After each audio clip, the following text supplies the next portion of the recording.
What do you do when your dog has eaten 2 sofas?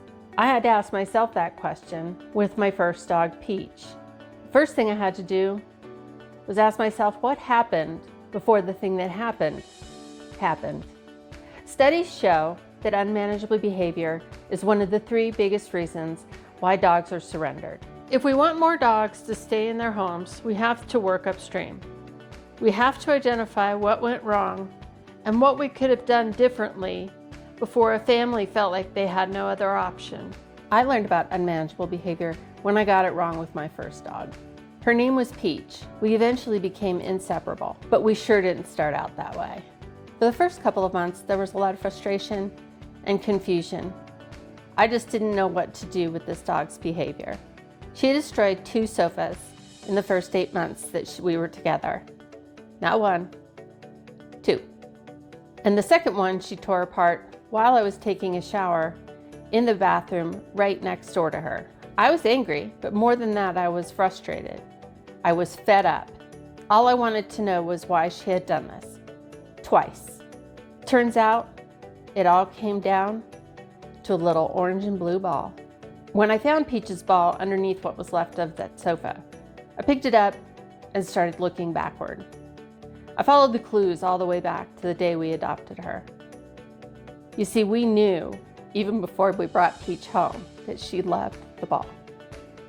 What we soon learned was that she was obsessed with the ball. And that obsession trumped everything else, even the furniture. If there was a ball anywhere around, nothing else mattered. Looking back, that was telling me something. But at the time, I didn't connect it to her destructive behavior. So when that ball rolled under the sofa and she couldn't get it, Peach did what Peach knew how to do. She went after it. So now what? I knew I could have prevented the destruction of that sofa. I could have taken Peach into the bathroom with me. I could have taken away her ball. But neither one of those things would have changed what was driving her behavior. I couldn't anticipate every situation where her obsession with the ball might get her into trouble. And I didn't know how to help her make a different choice. So I did the obvious thing. I signed up for obedience classes. I wasn't looking for anything profound. I was looking for a practical solution to my problem. I needed to know how I was going to live with this dog without being worried every second of every day about what she was going to destroy next. And obedience gave me practical tools. We learned sit, stay, wait, all the things you'd expect. But somewhere in all that work, something started happening, something I hadn't gone looking for. My relationship with Peach started to change. It changed it to something where we had a better understanding of one another. I was learning how to communicate more clearly to her, and she was learning what I was asking of her. We practiced that in ordinary moments throughout the day. Before I put down her food bowl, I'd ask her to sit and wait.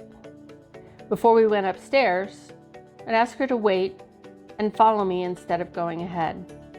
These were small changes to our routine, but the changes I started to see in Peach were not small.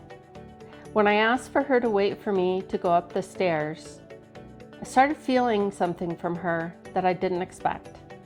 Relief. Yes, there's no other word I can think of. Relief. It felt like she'd been trying to figure out what it was she was supposed to do, and suddenly she didn't have to anymore. She knew what I expected of her, and she knew what she could expect from me. I took Peach to obedience class because I thought it would help with her behavior, and it did. Just not in the way that I expected. Training wasn't what changed Peach's behavior. The relationship changed first. And once our relationship changed, everything else became easier. The better you know your dog, the more you understand what they're telling you. You learn what motivates them, what worries them, what they need from you, and your dog is learning you at the same time, what you expect and what they can expect from you. You're no longer just reacting to each other's behavior. You're learning how to live together. And that's important because when things get hard, the pressure is building, but so is the relationship. And that can change how we see what's happening. A dog becomes someone we know, not just a collection of behaviors to manage. The behavior can be the problem without the dog becoming the problem. That doesn't make difficult behavior easy, and it doesn't mean you'll always know what to do. Sometimes you're going to need help, but you're coming from a very different place. Not how am I going to live with this dog, but how are we going to figure this out? I had no idea when I signed us up for that obedience class what we were beginning to build. It was a relationship that lasted for 14 years and eventually changed the course of my life. Peach was my first dog, my soul dog. And everything I've done with dogs came after her. And it all started with a dog who destroyed 2 sofas looking for her ball. We can't change yesterday, but we can ask ourselves what happened before the thing that happened happened. Because when we do that, we begin to understand why. And when we understand why, we have a chance to change what comes next. So how do we actually do that? That's what's coming up in our next episode. In the meantime, thank you for caring. Thank you for sharing. And thank you for being part of the solution. Together, we can keep more dogs with the families who love them. This is the Broken Leash, a national canine advocacy group series.